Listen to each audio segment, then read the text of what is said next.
Eh. Ayan si Migis. Si Mrs. Nangunguha siya ng patawali. Ito po ay patawali na marami pong mga benepisyo ito sa katawan, mga idol. Yung may mga makakatiyang katawan, pwede po nating inumin yan. At ilaga lang po natin. So ito nga nasa sako na. Dito po ito sa bundok. Dahil si Mrs. ang may alam ng lugar na to. Dahil taga dito siya. Ay siya po yung nag-guide sa atin. At hindi lang nag-guide. Siya pa yung taga-kuha ng patawali. Na siyang ilalaga natin. At ipapainom sa mga may diabetes, ganyan. So ito, mapait nga lang po siya, pero wala namang problema sa pait. Dahil wala namang sa una lang yan mapait. Ganyan ang relasyon namin, mapait sa una. Pero sa huli, matamis naman. Ayun nga. Ayun. So, naghahanap din kami ng yung isang halaman din na kailangan din igamot. Pero wala puro normal lang ito na kawayan, mga idol. So, thank you very much sa aking misis na full support. Yung tatay ko kasi ay tinubuan daw siya ng yung kakati daw sa katawan, yung ewan ko kung anong tawag doon, basta yun lang, makakati na may mga hindi ko alam paano sa Tagalog hindi naman din psoriasis, pero may tumubo na ito lang daw yung ibang lunas. And siyempre, ang aula din yung totoong nanggagamot. Pero as long as may ibang paraan pa naman, nandun na tayo sa aula ang totoong gumagamot sa atin, pero hanapin pa rin natin yung gamot. Yun nga. Thank you very much to all supporters. Dito ito sa Bundok Palaw. Dito kami sa bukid, yung bundok.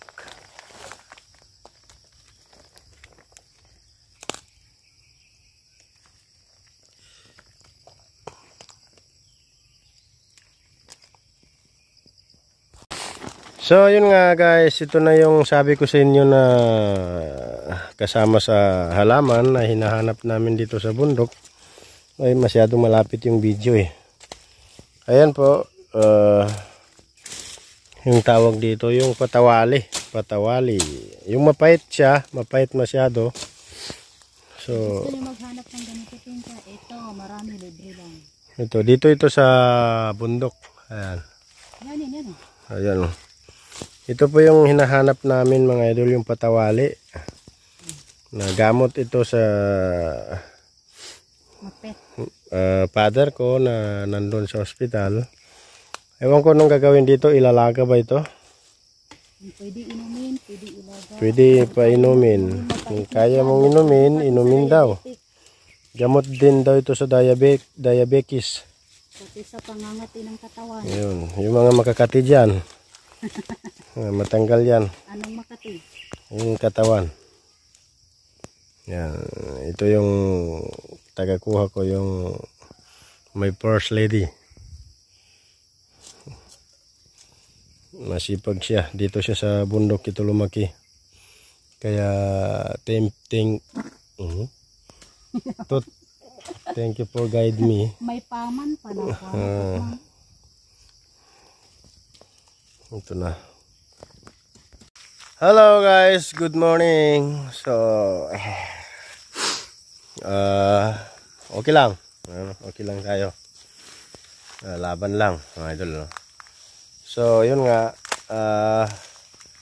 nandito ako ngayon sa may bundok dahil meron po akong mahalagang halaman na kailangan kunin dito na sana ay mahanap ko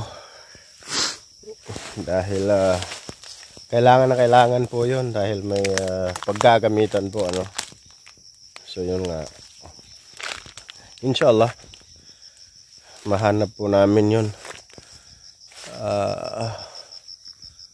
Kaya lang parang hindi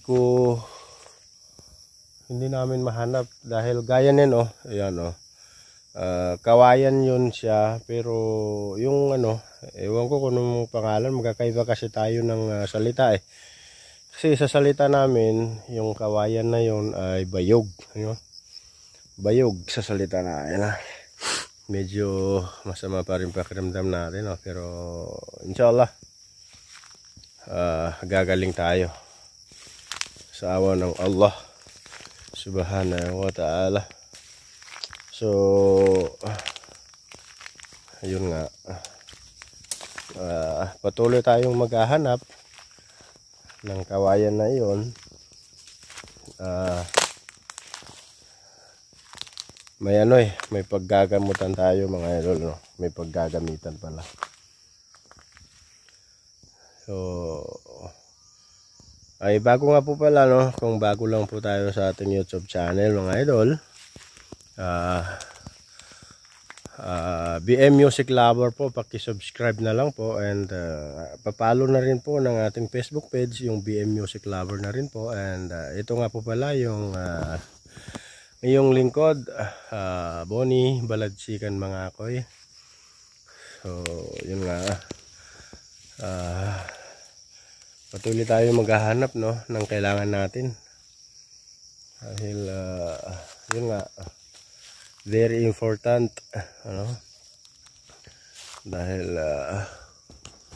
meron po tayong paggagamitan. So yun nga, sa hindi nakakaalam, dito po ito sa Bagumbayan, Sultan Kudarat, sa bundok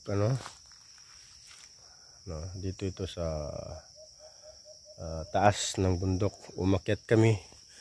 So kung kasama ko yung asawa ko, so siya po kasi is taga rito, so sanay po siya dito ako hindi po ako sanay dito, so siya po yung nag-guide sa akin papunta rito dahil taga rito siya ako na may sumusunod lamang dahil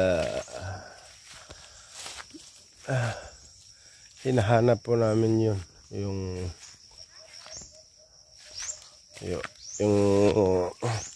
kailangan na iyon.